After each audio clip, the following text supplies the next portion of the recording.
All right. Welcome back, everybody. Welcome back to the Mordeau Mortgage Podcast. Today, you just have your one host, Jason Thibodeau, out of the Huntington Beach branch for JMJ Financial. So we're going round two today with Stephen Thomas. Stephen Thomas is our local consummate housing analyst and expert, and I've been following him for over a decade. So we had Stephen on, I don't know, guess it was January, early part of this year. There was a lot of optimism at that time because the Fed had kind of, I think verbally at least kind of pivoted in December. Interest rates were cooperating. The 10-year Treasury was dropping. It was a really exciting time because we thought we were turning the corner. I think even at that time, Stephen, you had talked about 2023 being the bottom for transaction volume, and hopefully that remains to be true. But a lot has changed in a very short period of time. It's been like 3 or 4 months, and it feels like the rug got pulled out from under us. It's a little annoying. I'm sure a lot of people in our industry, realtor or finance, LO alike, is kind of frustrated. We're still having solid months. Our P&L is still profitable, but the wind has definitely been taken out of our sails a little bit here. So I just wanted to have you back on to talk about, catch us up. A lot has changed in 3 or 4 months. What's your latest take, Stephen? Yeah, well, it's like the numbers just don't want to cooperate. All the data doesn't want to cooperate. I was always in the camp of that we really wouldn't see a softening in our numbers until we got to spring or summer. Now that we're halfway into spring, it's feeling a little bit more, of course, got a lot of numbers that have been behind us. It feels a lot more like it's going to be either summer or fall. And that's the issue with watching and waiting, which is what economics is all about. It's economics for many people. It's boring because it's slow and it doesn't move very fast and what we call slow and boring. But and kind of like watching it doesn't always grass grow. Yeah, it's like watching the grass grow. It's not really moving at the velocity that anybody would really love unless you're in it and you're looking at all the different numbers and nuances and get excited about it all, like myself and our team.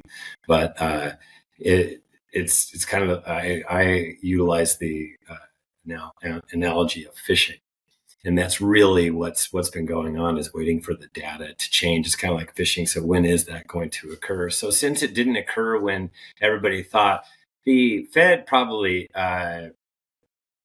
they pivoted a little bit too much in language in December. In looking back, that's because I think that they really, that was in response to what happened with interest rates hitting all the way up to 8%.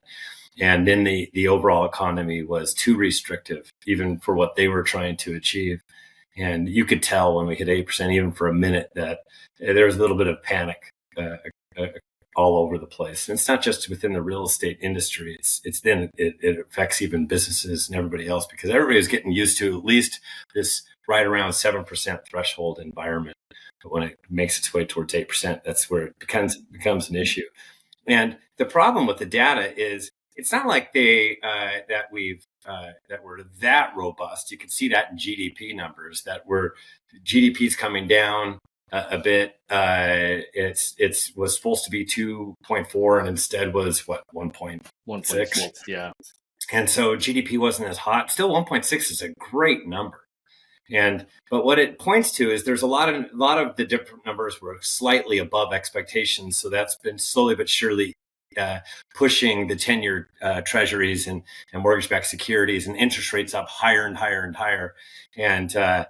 But we're finally getting a couple. We're going to get more and more as the year progresses, where the numbers are going to be to the downside. You can't constantly be above expectations. That's just not normal. And that's kind of what inflation figures, Stephen. Yeah, inflation figures. It's manufacturing, it's labor numbers, it's all the different numbers that we look at, and a lot of them were on the upside.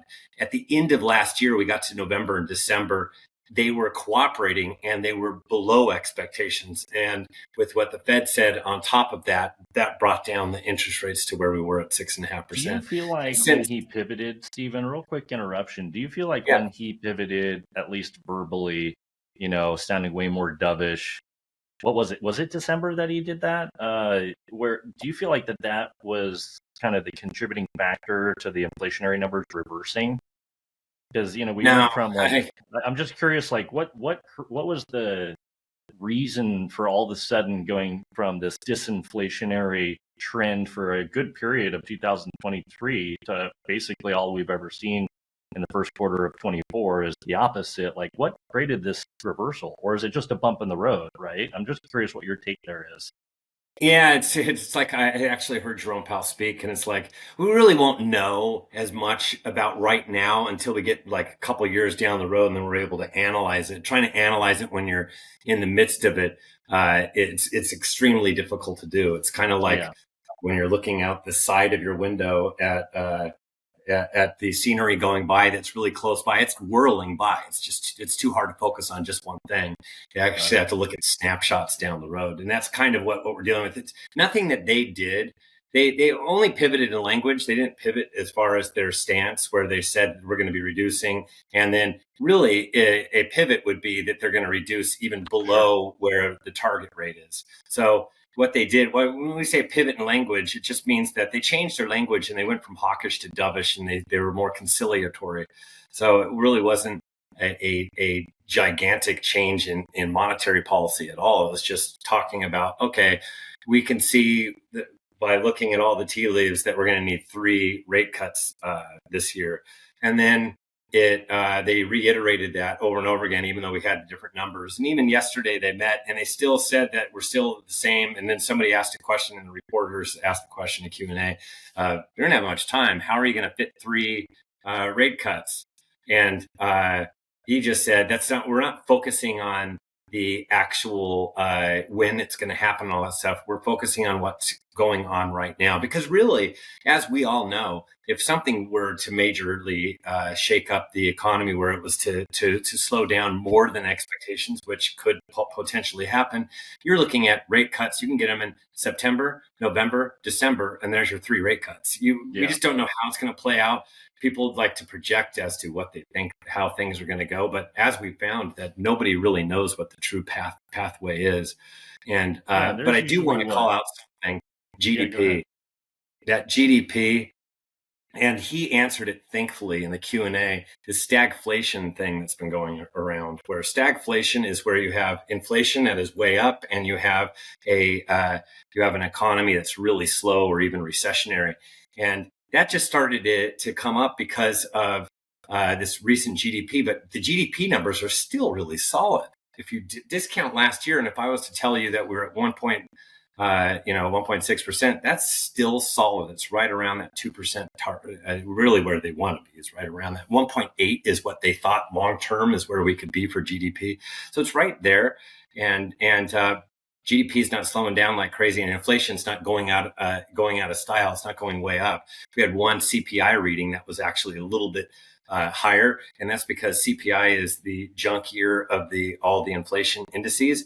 PCE is the one that the Fed likes. That actually came out last week, and when PCE came out, it said 2.8. Their target is 2. The core is 2.8. And it was 2.8 for 2 months in a row. But if you go down more than 1 decimal point, you go several decimal points out, it actually is down. It's just down slow. So it's this real stickiness. This last mile is going to be the hardest mile, all the different things that people are saying.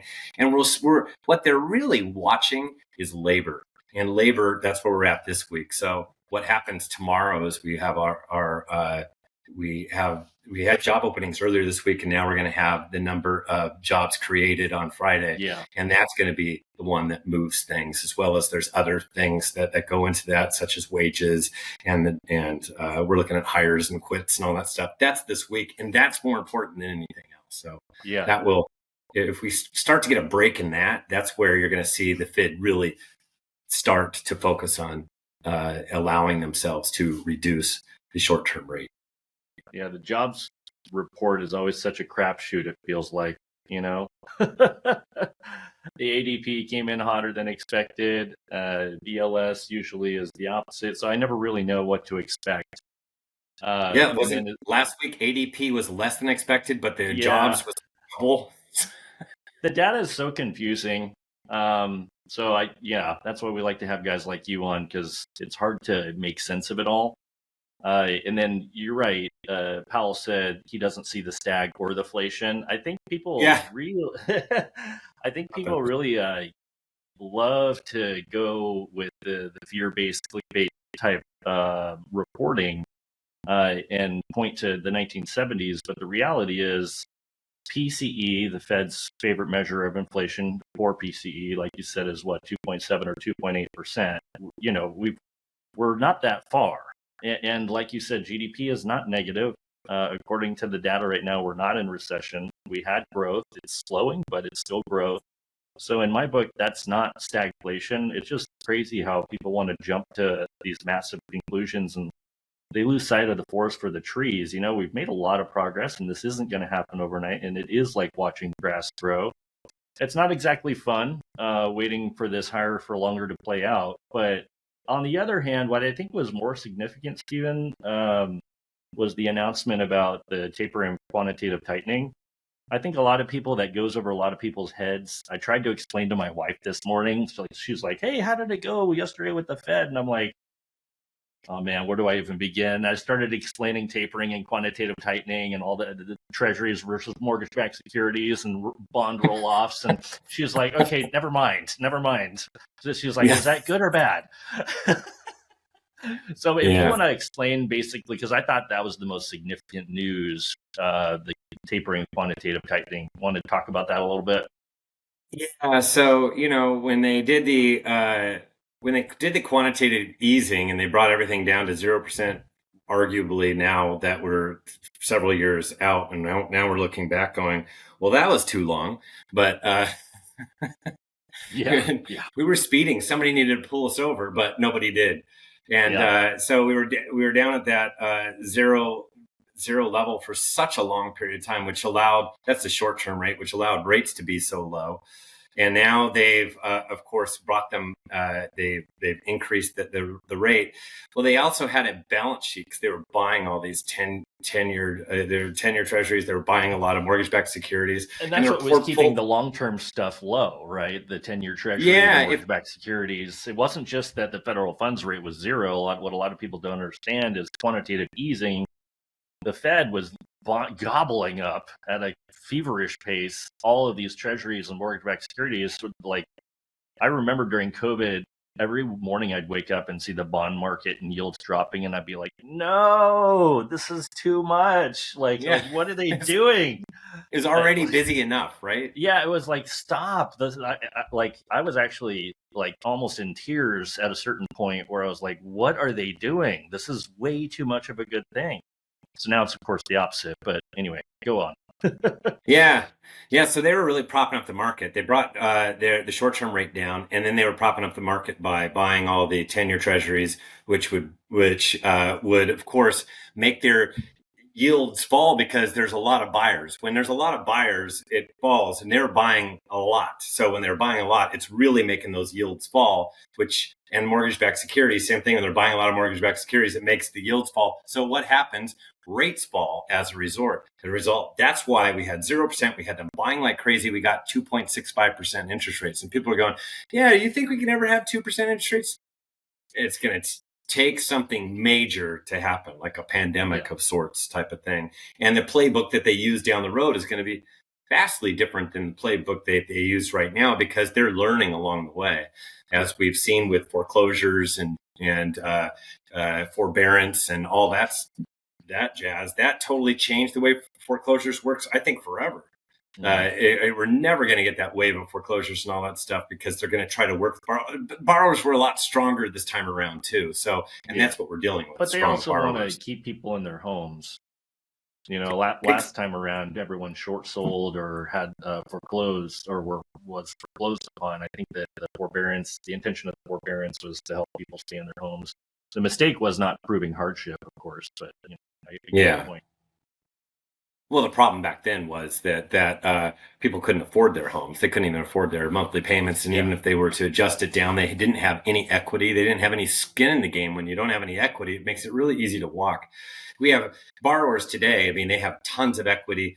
They totally they totally qualify for their homes. It's a totally different picture. We have the strongest housing stock ever. But getting back to so they were propping up the market, so bringing down interest rates. So you can imagine that was just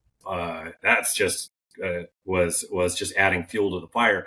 But then once we came around to 2022, they were not only jacking up rates, they were unwinding their balance sheets. And their balance sheet had balloons because they were buying so many mortgage-backed securities and 10-year treasuries. So as a result, what they said is at a certain clip, what they were really doing, they're not selling it. They weren't like sellers of them. But any time that one of them would mature, or if somebody was to sell their house and they held the mortgage-backed security on that, what they would do is they wouldn't take that money that they got back and reinvest it in the market. Now, that's what they were doing even prior to 2022 when they jacked up everything. When they were not only buying, but when somebody sold their house and they got the money back, they were reinvesting that as well. Yeah. So the amount they were investing on a daily basis was huge. It was not even their headline amount. They were reinvesting everything else as well. Now they're just taking all that comes and they're not reinvesting it constantly, and they're letting everything else mature. And what that's doing is bleeding off their balance sheets.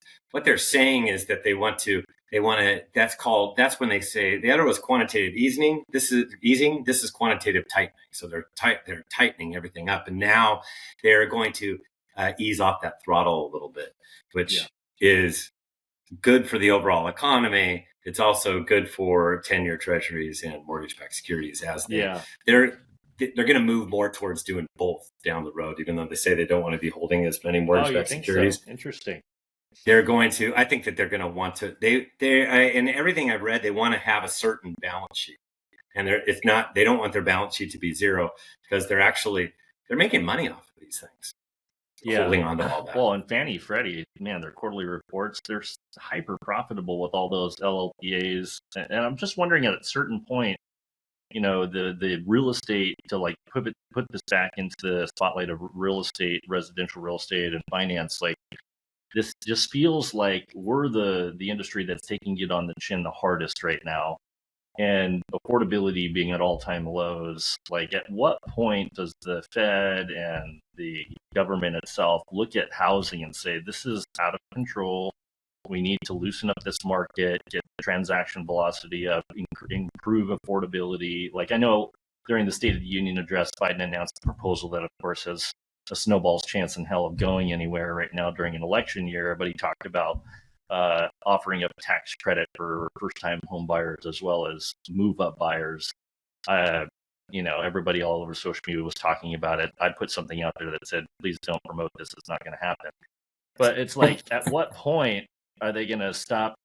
Are we going to be allowed to cry uncle as an industry, and they're going to start supporting our industry? Because this is really a difficult time. Yeah, and all those policies, while great, I'm glad that somebody's talking housing right now. It's just the wrong side of the equation. We don't really need to focus on the demand side of the equation, because who he's referring to is actually entry-level buyers. And our problem is we're not building enough entry-level, A. B, the number of homes coming on the market in the entry-level, even though we've had the entry-level number of homes coming on the market is actually less than last year. It's at the lowest point ever. They need to be incentivizing builders, right? That's what they need to be incentivizing, is the builders to build. Like, if they're doing it for the EV industry, electric vehicles, why aren't they doing it for housing? I don't understand. Since we have and it's not just the incentivizing, because that's what they do in California. Even builders are still not biting on the incentivizing, because the bureaucracy and red tape that's involved is so hideous. And it's not just here in California, it's across the United States. So what happens is, in order for them to be profitable, and they answer to Wall Street, so they have to be as profitable as possible, the direction of profit is as big of a home as you can get away with selling. So they were building too big, and actually they shrunk that down a little bit because of how high interest rates got, but they're not going to shrink it down to entry level. That's the issue. And that's because of all the red tape. And you can incentivize them, but it doesn't get rid of the red tape. I say they get rid of the red tape and then incentivize them to build the entry level products. That's probably a better direction to go. I mean, it's almost as if Fannie Freddie being under conservatorship as GSEs, government-sponsored entities, it's almost as if a certain, I know this is sacrilegious to say because we're all capitalists here, but it's almost as if the government needs to take under conservatorship some builders and force them to build affordable housing because this is out of control. I don't know. Yeah. I don't know. It works for Fannie Freddie. Imagine if we didn't have Fannie Freddie right now with the private portfolio industry and banking drying up the way it has. So I'm just saying. Logan Mohtashami talks about that a lot. He's like, we are grateful that Fannie Freddie is under conservatorship. Oh, absolutely, for sure. I totally agree. And then also, so when is the government going to focus more? Because it's a red and a blue problem. It's not a red problem or a blue problem. Yeah. It's a United States problem. And the way to address it is they are not going to address it as long as it is for rates to come down. And they're not going to address that until it's really a problem in the overall economy. Because yes, while the real estate industry is suffering, not people that own homes, anybody tied to the real estate industry is working through a recession where we're doing fewer units in many places that date all the way back to 1995. So how you get that to happen, because overall the economy is doing well. So if the overall economy is doing well, they don't need real estate to get them out of it. Because they really, when we're doing few transactions, that's all economic output that is missed and lost, and it's going nowhere.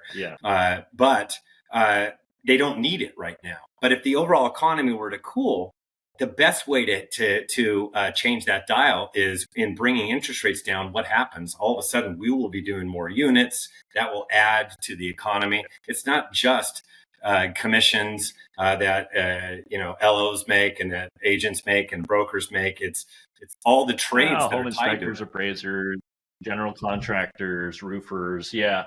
But whatever happened to real estate being the economic engine of the United States economy? It's like we don't matter anymore all of a sudden. I don't understand what's going on here. Like this is we do because ultimately it's one of the things that's affected by these high rates. There's other things that are affected by the high rates that people don't see behind that magic curtain. And if you look behind Oz's curtain, what you're going to see is the middle class that doesn't own a home, that is renting, on down, because there's a lot of millennials that want to purchase but that can't. So millennials on down to the lower income levels that they ran out of pandemic savings. Pandemic savings ran out the first quarter of this year. That's according to the San Francisco Fed. And the amount of savings that people are saving is at its lowest level since 2009. It's about half of what we were saving prior to the pandemic. And credit card debt is absolutely ballooning. And credit card debt's ballooning on what the rates were at about 11, 12%, 10 to 12%. Now they're at 22%. So it's unsustainable. You can't keep going down this route of what and then we have, so credit card delinquencies is ballooning, looks like 2007 numbers right now. And automobile serious delinquencies, I'm talking serious delinquencies, 90 days plus late, that's at its highest level since 2008. Are you noticing the earnings reports for the Starbucks and the McDonald's and the Lululemons? If you remember first quarter last year, everything was really strong, robust. All of a sudden this year, the things like Starbucks, McDonald's, and attire, Lululemon, of course, who wants $200 yoga pants, but they're missing their projections, their forecasts and guidance is weakening. So it's almost as if we're starting to see the cracks, right? We went from 3.4% GDP to 1.6%. We're seeing hit or miss jobs numbers. We're seeing hit or miss retail sales. It feels like there's lag effects to this higher for longer, right? And the longer we go, the more they manifest and show up. And it seems like, maybe I'm wrong, but it seems like it's starting to finally show up in a more meaningful way, which for our industry usually means eventually we're right around the corner from interest rates dropping. But I don't know what and that's been our take. Our take is that that's where what we see in 2024. It's just It hasn't happened yet. We're not seeing much in the numbers. There was one number this week. It was job openings. It fell way below expectations. It's at 8.4 million. We were right under 9 million before. So that came down a lot, and it's at its lowest. When did that come out, Stephen? When did that came out? That report? What was Tuesday. That? You're talking about JOLTS? Yeah, job openings. It dropped considerably. Yeah, no one's paying attention. I forgot about the report. That did come out on Tuesday. Yeah, it's been such a crazy news week. No, so I know. There's so much going on the same day because, Fed's meeting, we've got JOLTS, we have ADP, we have all this stuff that's going on at the same time. We're watching rates rocket all over the place on one data piece that all of a sudden we see rates like break out of nowhere. And what is it? It's initial jobless claims. You're going, what in the world? That's never moved anything.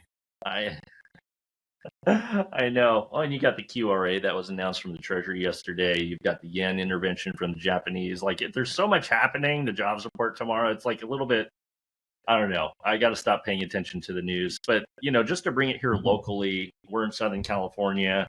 You mentioned last year, you mentioned early part of this year in our first round of interview that last year, 23, was kind of the bottom for transaction volume. Do you still believe that? Or with the way things are going, do you feel like this is just going to be more of the same as last year? What's your take on transaction volume? Yeah, unfortunately, when you look at the good news is we have a few more homes coming on the market, but as far as demand is concerned, it looks very much like a mirror image of 2023. And part of that is because of this 7% plus interest rates that we've been dealing with for 50% of the year so far. And recently it's with duration. It's been stuck above 7%. That's 7% is a threshold that's psychological. It's a psychological number where it prevents buyers from doing things, it prevents homeowners from doing things. So it's kind of like gums up our market even more. And at the beginning of the year, we had 6.5% interest rate. So we actually saw in and those started and they went down in December. So we had some decent closings in January and decent closings in February that beat 2023. And then along came March and it was less than 2023. So it's like one of those where we're duking it out for the bottom. It is what it feels like right now until we get a break in the rates. Now, our base case is that we're going to see that later on in the year. Unfortunately, it didn't happen early enough to affect a giant number of transactions yet. Yeah, we were a little disappointed, man. Spring busy season, we were thinking we were going to have rates swap rate, and we had a great January, February, March, even April was good because it was, from transactions that happened in March, essentially. But, we're starting to see our application volume. We were running around 30 applications a week, and now we're down to about 20 applications a week with the way the interest rates have gone. So it definitely, we felt it. Our activity at a branch level has been very high still, but what's happening is once people hear what rates have done, they're going, oh, and then transactions don't happen. So it just makes it really tough to do business. And it'll be interesting to see what happens, man. I appreciate you coming on. Is there anything else in wrap-up mode that you would have us paying attention to or what to expect for the rest of the spring summer season with real estate here locally? Yeah, we're still seeing a few more homes come on the market. Know that once the rates do come down below 7%, that we'll get even more homes coming on the market than the prior year. It's just because we've been dealing with these rates. August will be around the 2-year mark where we've had interest rates that were definitely above 7% and floating right around that level. From August of 2022 is really when that really began. We were getting rates that were higher earlier than that, but slowly but surely they've been going up, and now they've been stuck. So now that we've gone this long, we're not. We don't hear buyers and consumers wondering when interest rates are going to get in the 4s or the 3s again. That's gone. People are used to this higher environment level, which is good because now. And due to the fact that we had 8% interest. Once we go to 6.5, it'll increase things. Yeah, like 6.5 will be the new golden holy grail, so to speak. It really will. And then once and the spread is still like outrageous, and that spread will diminish when we see the numbers start to break a bit, and then when that spread diminishes, we can get into the underneath the sixes. 5.9999 is going to move this market like you wouldn't believe. Yeah, I still don't understand what's going to create the spread to normalize. What we're talking about is the 30-year spread compared to the 10-year Treasury. Correct me if I'm wrong. Right, and it's what, 3% right now, that spread. Normally it's 1.75%, and I understand why it's widened. I just don't understand what's going to bring that back. Is it that the Fed pivot? I don't know what would cause. Yeah, it's not going to be the pivot. It's going to be the start of the first rate cut, and along with knowing that there's that path, and knowing that things are starting to cool in the economy, that the cycle is done. It's just this uncertain path that has allowed that spread to get out of hand because they're. So it's the uncertainty that's creating the premium. Yeah, because before I forget, you had interest rates at 8. Yeah, before I forget and wrap up. No, that's okay. Go on. Sorry. Go ahead. You go. Well, before I forget, last question for me is quantitative tightening being tapered starts in June. It's not addressing the mortgage-backed securities. It's only reducing the amount that the Fed is letting roll off on treasuries. Do we feel like that is not going to impact, or it will impact mortgage-backed securities and interest rates? Like, what do we think that's actually going to translate to in June? Yeah, it would translate to a little bit less of rates. So every little bit at this point helps, and if we can pair that up with some numbers that start to cooperate, where they're a little bit less than expectations, or things are starting to slow where the Fed wants to see them, so that we can go ahead and have that first interest rate cut. Because once they do that first interest rate cut, it speaks loudly, not just in Wall Street, but across the United States and around the world, because what the Fed does, so many other governments follow suit. So it's a big move, and they understand that. So when that happens, that's where you're going to start to see a whole bunch of things come into place, and it's just waiting for that initial move, and it's been pushed up further and further and further. It was supposed to be perhaps May. Now it's going to be June. Now it's going to be September. We keep on hearing it, and people have no idea when it's going to be. That's the thing, and we just got to. Yeah. For all we know, tomorrow's jobs report could be a dud, and that causes the Fed to pivot. We don't know. We have no idea. What if CPI surprises to the downside? I mean, there's different things like that where people have this expectation that's going to be a certain way, just because the pattern shows that it has been very sticky just this year. Recency bias. But that's the patch that we've been in. So we have to just continue to watch the numbers, know that we'll continue to do plenty of buyers and sellers will exchange keys. And and as soon as rates start to come down, so we'll be watching the numbers, and we'll be listening carefully for when that happens, so that we see that that's not a pivot. That's them coming back down to what they call R-star, coming down towards where they think that the their short-term federal funds rate should be. It's eventually going to make its way down to that. And when that starts, it's going to make a big change to our housing industry, and know that is coming. And if we had to slog through this year, which would be very unfortunate, it's still coming. That's the thing. You can't have these high interest rates that will erode the economy slowly but surely. Slowly but surely it does. And that's what we've seen with the different headwinds that I talked about earlier in this podcast. Yeah. Great information. On that note, Stephen, we'll wrap it up. We'll do a round 3 as we get closer to election season. Right on. Everybody better get their popcorn ready, because of course it's going to be interesting. That's for sure. I don't know if interesting is the right word. Morbid curiosity, is that the right way to put it? I don't know. Anyway, we'll see. Great having you on as always. Thanks for listening, everybody. And if you enjoyed what you heard today, we sure would appreciate that you subscribe and like our podcast. We'll continue to keep content coming. Everybody have a great day. Thank you. Thanks, Stephen.